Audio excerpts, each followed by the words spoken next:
Assalamualaikum warahmatullahi wabarakatuh. Nama saya Muhammad Hasbi Al-Firdausi dari jurusan AFI.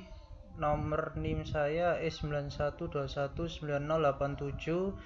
Saya akan mempresentasikan mengenai Hasan Hanafi, pemikiran-pemikirannya dan biografinya. Yang pertama kali mungkin biografinya. Jadi biografi Hasan Hanafi yakni ia berasal dari keluarga Bani Suwaif yang lahir pada tanggal 13 Februari 1935 di Kairo, Mesir. Ia sering dipanggil Hanafi oleh orang-orang di sekitarnya. Hanafi adalah seorang pemikir dalam bidang hukum Islam dan juga guru besar bidang filsafat di Universitas Kairo Fatimi. Selain aktivitasnya di dunia akademik, Hasan Hanafi juga masuk ke dalam beberapa organisasi masyarakat seperti menjabat sebagai Sekretaris Umum Persatuan Masyarakat Filsafat Mesir, anggota Ikatan Penulis Asia Afrika, dan juga menjabat sebagai Wakil Presiden Persatuan Masyarakat Filsafat Arab. Pemikiran Hasan Hanafi mengenai Islam dan filsafat banyak tersebar ke berbagai negara bahkan sampai Eropa. Karyanya yang berjudul Al-Yasr Al-Islami mengkritik pemerintahan pada saat itu dengan sangat keras. Hal ini juga kemudian membuat Hasan Hanafi harus dimasukkan ke penjara oleh Anwar Sadat.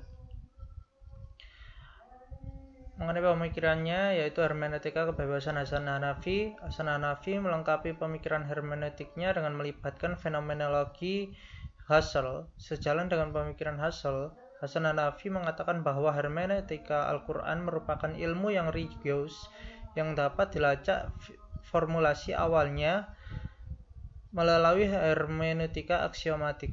Pandangan Hasan Hanafi mengenai dominasi, orientasi, dan kesadaran penafsir dibanding dengan makna dari struktur internal teks dalam kritik sastra modern sering disebut sebagai model pembacaan sastra secara fenomenologis.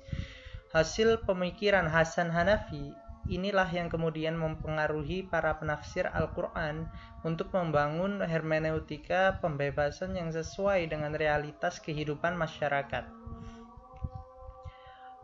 Lalu mengenai logika keislaman, Hasan Hanafi terbagi menjadi 3 bentuk kesadaran. Yang pertama, kesadaran historis Hasan Hanafi diarahkan pada sisi objektivitasnya sendiri yang bebas dari aspek teologis, filosofis, mistis, dan bahkan fenomenologis itu sendiri. Yang kedua, kesadaran eiditis ini berkaitan dengan pemahaman mengenai teks yang tidak dibentuk berdasarkan pemikiran dari para pakar, monopoli agama, atau bahkan lembaga-lembaga tertentu.